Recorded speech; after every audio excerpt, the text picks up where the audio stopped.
नमस्कार दोस्तों, मैं सुनील दत्त पांडे फिल्म एक्टर आप सभी लोगों को होली की बहुत बहुत शुभकामनाएं देता हूं, बधाई देता हूं।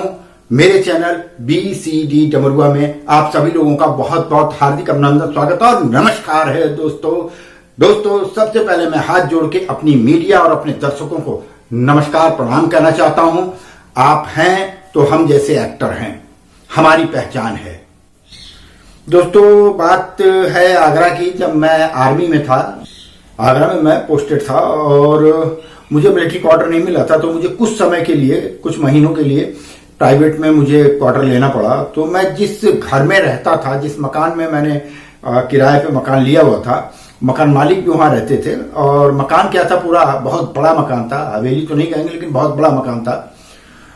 तो दोस्तों एक दिन उनका लड़का मेरे पास आया और उसने मुझसे कहा कि अंकल ये मिठाई खाइए। मैंने मिठाई लिया और खाया और मैंने पूछा कि बेटा ये मिठाई आप किस खुशी में मुझे खिला रहे हैं? तो लड़के ने कहा अंकल मैंने बाइक खरीदी है। मैंने पूछा कितने की है? तो उसने बताया कि अंकल ये बाइक 2 लाख की है। मुझे बड़ा आश्चर्य हुआ, उस जमाने के हिसाब से 2 लाख बहुत होते हैं। तो मैंने कहा अच्छा बेटा, बहुत अच्छी बात है। फिर मैंने कहा कि बेटा आप अपना थोड़ा परिचय दीजिए मुझे, आप कौन हैं? तो शायद मुझे नया मैं गया था वहां उस मकान में। तो उस लड़के ने सोचा शायद ये मुझे नहीं पहचान रहे। तो उसने बोला अंकल ये मकान मेरा है और मेरे पिताजी जो हैं फलाने डिपार्टमेंट में प्राइवेट में इंजीनियर हैं और उनकी 2 लाख रुपए सैलरी है। और ये जो आप 22-24 कमरों का मकान देख रहे हैं ये मेरा है और मेरे पिताजी हैं और मैं उनका लड़का हूं। अपने पिताजी का नाम बताया, बोला मैं उनका लड़का हूं। मैं बोला गुड बेटा, शाबाश। फिर मैंने कहा कि बेटा ये बाइक किसकी है? तो उसने बोला अंकल मेरी है। तो मैंने बोला अच्छा।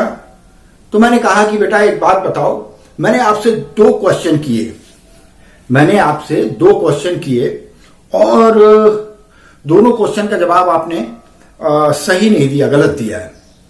वो लड़का थोड़ा आश्चर्य में मुझे देखने लगा कि ये क्या हो गया। तो मैंने उससे कहा कि बेटा सबसे पहले तो मैंने पूछा बाइक किसकी है? तो आपने कहा कि मेरी है। तो मैं आपसे जानना चाहता हूं बेटा कि ये बाइक जो है इसमें पैसा किसने लगाया है? तो बोला पिताजी ने। तो मैं बोला बेटा ये बताओ कि ये मेरे पिताजी ने खरीदी है, पिताजी की बाइक है, मैं चलाऊंगा इसको। सही जवाब ये है। लड़का मेरा मुंह देखने लगा और थोड़ा संकोच में आ गया। उसको लगा कि ये क्या अंकल बात कर रहे हैं। फिर मैंने कहा कि बेटा दूसरा मैंने ये पूछा कि आपका परिचय क्या है, आप कौन हैं? तो आपने मुझे बताया कि अपने पिताजी का परिचय दिया कि मेरे पिताजी 2 लाख रुपए कमाते हैं, फलाने कंपनी में हैं, इंजीनियर हैं और ये 18-20 कमरों का 22 कमरों का जो मकान है ये पिताजी ने बनवाया है, मैं उन्हीं का लड़का हूं। तो मैंने कहा कि आपने दूसरे सवाल का भी जवाब अपना परिचय न देके अपने पिताजी का परिचय दिया। तो वो लड़का चुप रहा, कुछ नहीं बोला, सोचने लगा कि अब मैं क्या बोलूं। तो मैंने उससे कहा कि बेटा आप अपना परिचय दीजिए, आप कौन हैं? तो बताया उसने लड़के ने कि अंकल मेरा नाम ये है और मैं इस समय हाई स्कूल में पढ़ रहा हूं। और मैंने बोला कि गुड, शाबाश। और मैंने बोला कि और उसने खुद ही बता दिया कि मैं अंकल 2 बार हाई स्कूल में फेल हो चुका हूं, 3रा साल है मेरा। मैंने उस लड़के को देखा तो मैंने कहा कि बेटा इसका मतलब तुम्हारा परिचय ये है कि तुम्हारा नाम फला है, ये है और तुम हाई स्कूल में पढ़ रहे हो और 2 साल फेल हो चुके हो। बोला हाँ। तो मैंने बोला हाँ बेटा ये तुम्हारा परिचय है। फिर मैंने उस बच्चे को समझाया और बताया, मैंने कहा कि बेटा सबसे पहले तो अपना परिचय बनाओ, सबसे पहले अपना परिचय बनाओ। मैं बोला नीचे मेरी साइकिल खड़ी है, उस समय मेरे पास शायद साइकिल ही थी, बाद में मैंने स्कूटर वगैरह लिया। तो मैंने कहा कि नीचे जो साइकिल खड़ी है वो मेरी है, ये है मेरा परिचय, मैं आर्मी में हूं, ये है मेरा परिचय। तो मैंने कहा कि बेटा आप हाई स्कूल में 2 बार फेल हो गए, 2 लाख की बाइक लिया है। तो मैंने कहा कि बेटा एक बात बताइए, आप जो है सामान के पीछे भाग रहे हैं, जो ये सामान है इसके पीछे भाग रहे हैं, आप सामान के पीछे मत भागिए। अपने आप को इस लायक बनाइए, अपने आप को इस कदर बनाइए कि सामान जो है वो अपने आप पीछे आपके आ जाए, आपके पीछे सामान खुद आ जाए। और बेटा, मैं कुछ ज्यादा नहीं कहूंगा, लेकिन इतना तो जरूर कहूंगा कि अगर आप हाई स्कूल में 2 बार फेल हो चुके हैं तो आपके पिताजी ने जो इतनी बड़ी ये चीजें खड़ी कर रखी हैं, इसको कल आपको संभालना है सब। और अगर आप पढ़ लिख के एक अच्छे इंसान और उस लायक नहीं बनते हैं तो बड़ी दिक्कत हो जाएगी इन चीजों को संभालने में। इन चीजों को संभालने में बड़ी दिक्कत हो जाएगी। और अपना परिचय बनाइए, अपने आप को साबित कीजिए, अपने आप को बताइए, ये बताइए, इस हिसाब से बताइए, अपने आप को इस हिसाब से बनाइए कि कल जब आपके पिताजी रोड पे जा रहे हो तो कोई पूछे कि ये कौन है, तो वो ये ना कहे कि इनके पिता, ये कहे कि ये जो लड़का है, ये लड़का जो है उसके पिताजी हैं, ना कि इससे पहचाने कि वो पिताजी हैं और ये तुम बेटे हो। तुम्हारी पहचान, आपकी पहचान आपके पिताजी से नहीं होनी चाहिए, आपकी पिताजी की पहचान आपसे होनी चाहिए, तब मजा आएगा। और मेरा बेटा उठो, जागो, हाई स्कूल 2 बार फेल हो गए हो, कोशिश करो और कुछ करने की, बनने की ठानो। और जब कुछ कर लोगे, बन जाओगे, तभी लोग तुम्हारी रिस्पेक्ट करेंगे, इज्जत करेंगे। उस लड़के को पता नहीं क्या सूझा, और भी शायद मैं उन शब्दों का अभी बयान नहीं कर पा रहा हूं जो शब्द मैंने वहां पे बयान किए थे, उस लड़के से कहे थे। तो उस लड़के ने सोचा और कहा कि अंकल ठीक है, कुछ बोला नहीं। उसने बोला अंकल अभी आप यहाँ कब तक रहेंगे? मैं बोला बेटा ज्यादा नहीं, 1 आध महीना रहूंगा। उसने मेरा बोला सर अपना अंकल परमानेंट एड्रेस दे दीजिए, आप रहने वाले कहाँ के हैं?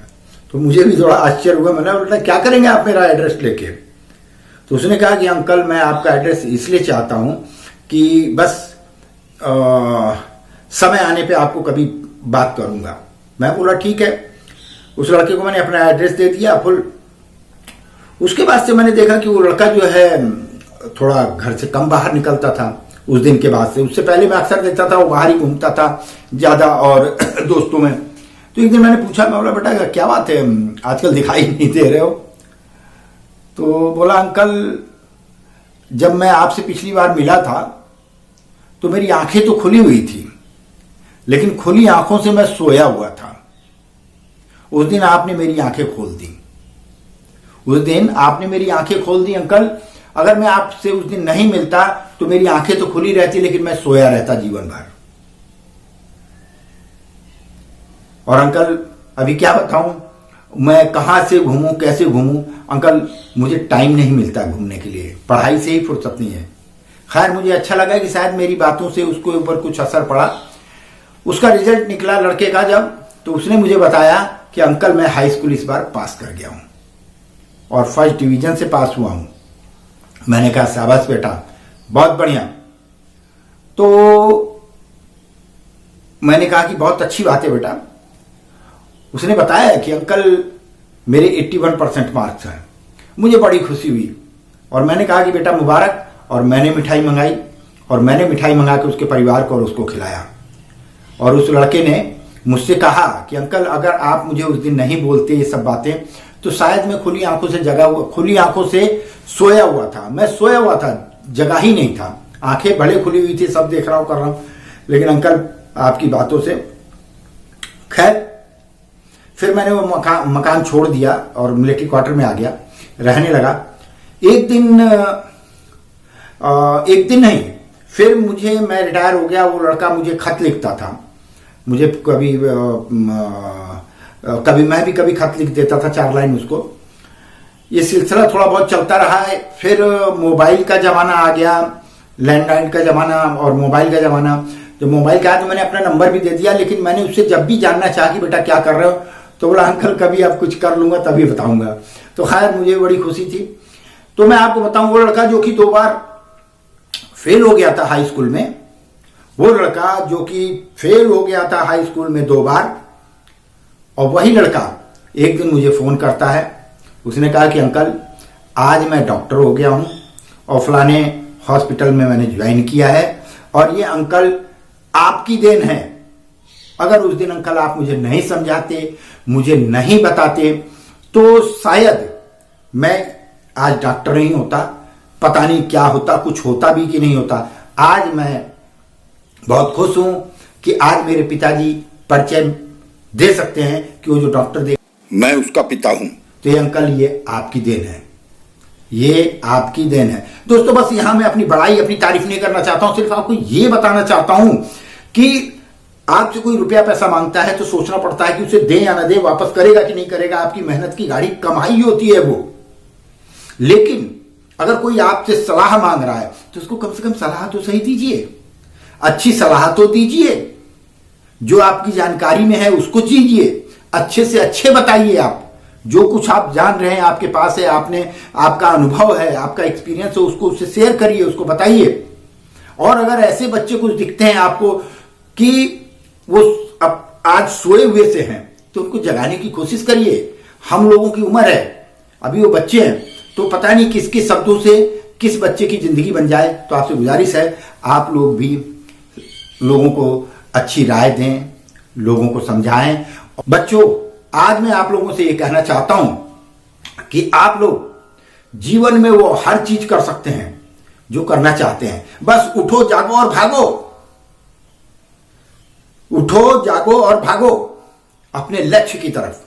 शुरू के अगर 15, 17 साल, 18 साल, 20 साल आपने मेहनत कर दिया तो पूरी जिंदगी आप मौज करेंगे, मजे से रहेंगे, आनंद करेंगे।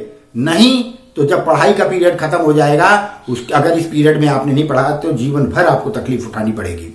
इसीलिए दोस्तों, मेरे भाइयों, मेरे बच्चों, मैं आपसे यही कहना चाहता हूं कि बेटा आप लोग पढ़ाई करिए और अपने जीवन को सफल बनाइए। इसी के साथ होली की एक बार फिर मुबारक शुभकामनाएं। आज होली का दिन था, अचानक ही मूड बन गया, मैंने ये एक कहानी अपनी सुना दी। ये मेरा जो स्टोरी है, स्टोरी नंबर 4 है।